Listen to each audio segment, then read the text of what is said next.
So for our second startup of today, the fifth pitch of the event so far, we have Ibrahim Abdulmalik, Head of Operations for Farmula in Kenya. His presentation, same format, he'll have 3 minutes, followed by 7 minutes of questions from our judges, plus a short vote. His presentation will discuss a supply chain platform for the food industry in Africa. It's a supply chain application that enables people to remotely manage the inventories of food businesses, and they have end-to-end transparency of the food supply chain. Ibrahim, good morning. Good morning, Douglas. Good to see you again. Yeah. Glad that you could make it. Okay. Looks like your presentation is ready, so you've got your 3 minutes. Yeah, I am ready. Okay. Good morning, everybody. Very good. My name is Ibrahim, and I'm here to talk about the future of food distribution in Africa. So let me quickly introduce you to Mommy Abubakar. This is her name, but what it means is the mother of Abubakar.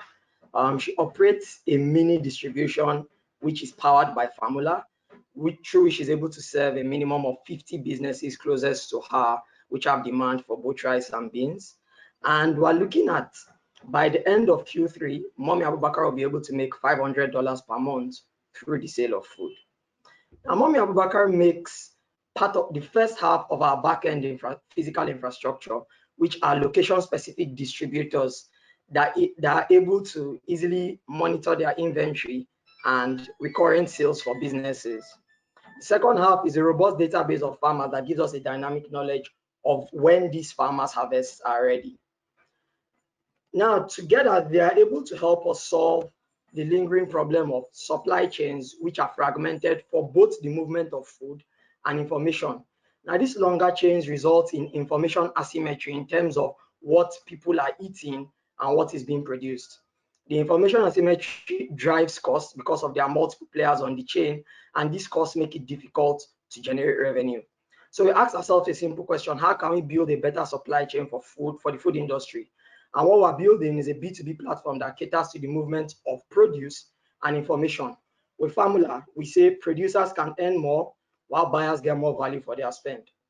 Now, businesses can register by calling, dialing a short code *483*016#, or by interacting with our WhatsApp bots to place orders, which we fulfill through the mini distros, the Mommy Abubakars, who use our mobile app to manage orders and inventory, which we restock anytime the inventory levels are low. Now, with this solution, we're able to bring about end-to-end data transparency in terms of knowing what do people want to eat and what is being produced, which gives us leverage over how food is priced and the movement of food itself.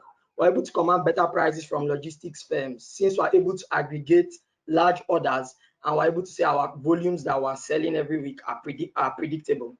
And without the massive upfront cost of having to rent out distribution spaces, we're able to easily move food across the chain.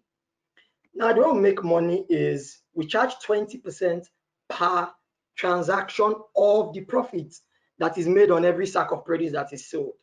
On average, the profit on every sack of produce sold is $2. And anytime businesses and anytime distros don't buy the inventory, we charge 80%.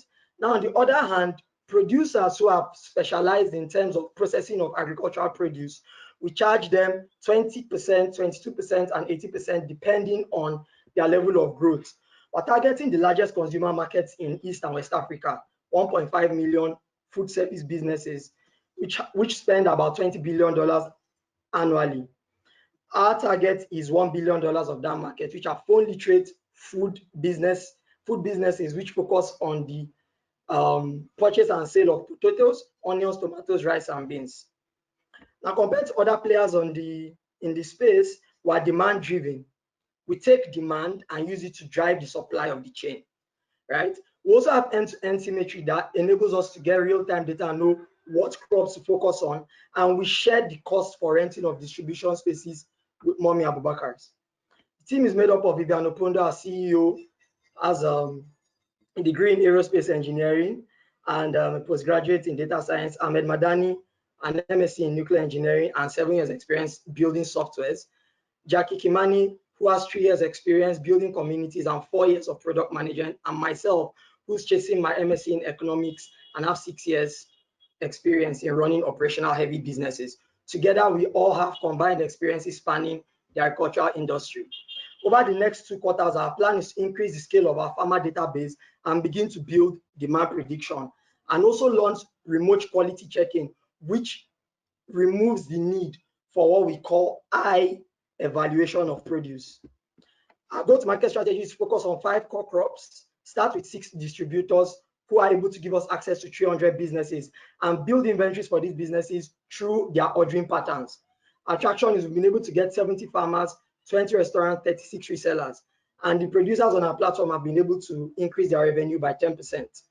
Asking for $30,000 for 5% equity to target inventory growth, which is 65% of the $30,000 I'm asking for, and hiring for tech and sales leads, which will account for 35%. Thank you. Thank you very much, Ibrahim. I think you managed to get that in more or less within our time frame. So I will now ask our judges to also show up for the question and answer period. We have a very clear ask at the end. And I now see that Marita managed to jump in first. So Marita, if I could start off the question round with you, please.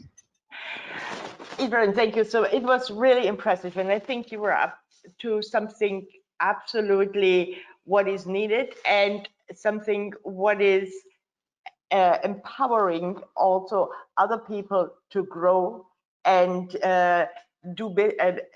become a bigger enterprise on your side for Farmula.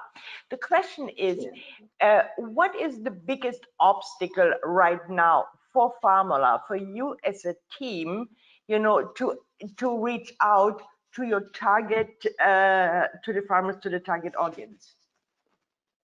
Well, the biggest obstacle is acquiring of inventory, right? So what Farmula wants to do is to enable producers and farmers to sell their inventory through our mini distribution. But what's currently happening is we're restricted by the fact that we have to purchase inventory to build that trust on the farmer side. So what we're now trying to be innovative with is to show distributors that once we are purchasing the inventory, we take more of the profit. But if you are the one purchasing the inventory, you take more profit. So that's the way we're trying to attack the obstacle. But that's the biggest obstacle, acquiring of inventory. Very good answer. Thank you so much, Ibrahim. Thank you very much. Could I pass the question on now to Thomas, please?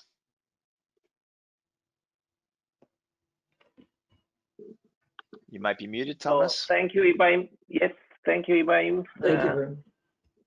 for the presentation. Could you tell us a bit more about your traction, which looks impressive in terms of numbers? You had 70 farmers which you already work with, 20 restaurants. And what about the revenue targets? How do you see the traction happening? Do they really start to use your platform, is what I would like to know. Yeah, so what we first had to do was to ensure that we had a reliable database of farmers, right? So that we can always know the farmers to contact whenever their harvests are ready. So that's on the supply side. But on the demand side, what we also do is we take samples from these farmers, which we use to onboard this demand, so the buyers and the restaurants and the resellers. So we give them samples from farmers which they interact with. So once they interact with them, we have a conversion period of about 3 days. So the first day they interact with the samples, and over the next 2 days, we begin to receive orders from these businesses that we've onboarded.